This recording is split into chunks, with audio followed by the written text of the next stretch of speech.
बाबा के दुलारुवी कवानी बेटी।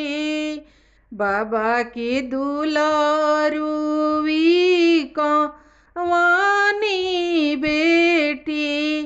अरे हो बाबे दिहले डाला वा बिनाई ता जाहूँ जाहूँ बेटी फूलावा लोढ़े।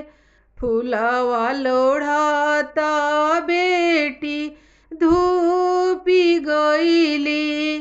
फूलावा लोढ़ाता बेटी धूपी गईली। अरे हो सूते बेटी आचरा बिछाई तयोई बनवा भीतर।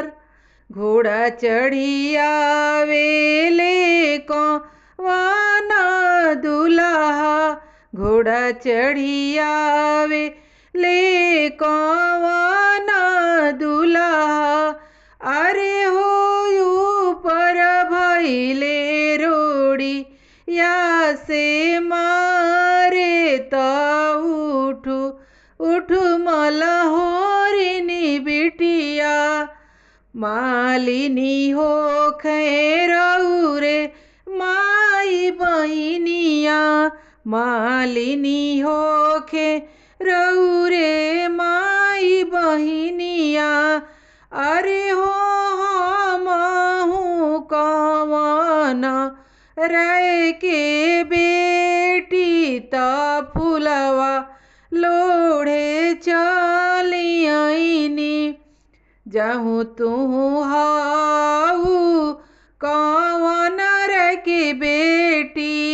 अरे हो हमहू कवन राय के बेटा तोहरे लोभवे चली आईनी। जाहूँ तू हाउआ कवन पापा के बेटा। जाहूँ तू हाउआ कवन राय के बेटा। अरे हो मोरा आगे पोथिया विचारत एही बनवा भीतर। पोथी मोरे छूटेला काशी बनारस। पोथी मोरा छूटेला काशी बनारस। लिखनी छूटेला दारबारत तोहरे अगवा झूठ भैनी। ए लिखनी छूटेला दारबारत तोहरे अगवा झूठ भैनी।